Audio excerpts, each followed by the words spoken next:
Thanks for joining us tonight. Former logger and handyman Curtis Smith is telling his side of a botched suicide for hire scheme that involved prominent South Carolina lawyer Alec Murdaugh. In a new report by the New York Times, Smith pits himself against Alec Murdaugh, saying Murdaugh called him out to the side of a rural road, handed him a loaded gun, and then told him to shoot him in the back of the head. Smith says when he refused, Murdaugh tried to do it himself, but the wound was not fatal. He says it was all part of a scheme to get Murdaugh's oldest son a $10 million insurance payoff.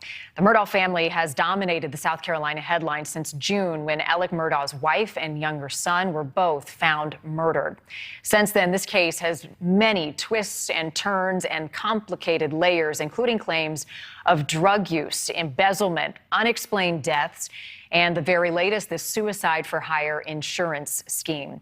Reporter Riley Benson from our station in Charleston, South Carolina, is joining us tonight. And Riley has been on this case since the very beginning. And when I say complicated and a lot of layers to this, Riley, I don't even think that begins to explain for people who haven't been following it closely. So let's just begin with what we learned today. And that's this murder for hire plot and this story from the handyman, Curtis Smith.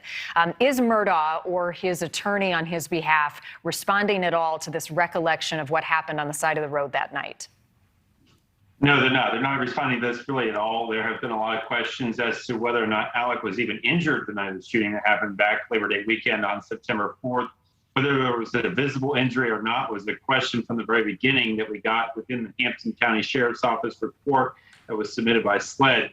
Now, Curtis Smith was, again, the shooter, or the gentleman who was hired to be the shooter in this case. He has said one story and then has said another story. Earlier this month, he told us that Alec had called him to the side of the road in Hampton County to shoot him in the head. He said that there was a struggle over the gun and that the gun had gone off and Alec got shot in the head. Now he's telling the New York Times today a different story, saying that Alec had asked him to shoot in the head. He refused to do it, and then Alec shot himself in the head. Law enforcement's not clearing this up. Alec Murdaugh's attorneys aren't clearing this up. There's a lot of questions. And like you said, this has been a mess really from the very beginning, Marnie. Where is Curtis Smith tonight? Curtis Smith, from we know, is at home. So he lives in Morrow. He lives on a property that has been owned by his family for some time. Obviously, he bonded out of jail when he was charged with drug charges and then in connection to the attempted shooting of Alec Murdaugh. From our knowledge, he's at home in Morrow. It's about half hour away from where Alec Murdaugh lives. And where's Alec Murdaugh tonight? From what we know, Alec Murdaugh is still in a rehab facility that's out of state. Now, there's a couple of guesses on where that is, but the most likely guess is that it's in Georgia. It could be Augusta. We've heard Statesboro. Obviously, when he was originally taken to the hospital, he was taken to a hospital in Savannah. So the best guess and the information that we have at this point is that Alec is being held or is staying at a rehab facility somewhere in Georgia, out of state. Now, if he was in Statesboro, it's about an hour or so away from the Murdaugh's family home on the Moselle property in Colleton County. Riley, you brought up SLED, that's the South Carolina Law Enforcement Division, and they have called on federal investigators, I understand, for assistance looking for any other potential crimes related to this family and Alec Murdaugh. Are they being more specific about what kinds of crimes they're looking at?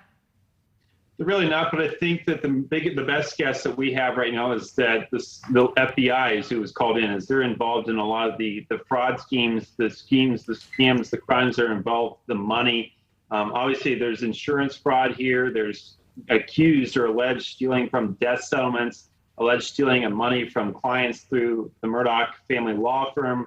So the best guess is that the FBI is involved really with all the fraud schemes, the money theft, different things that are involving the money. Now, we don't know if they're involved in the death investigation of Alec's wife and son, Paul and Margaret.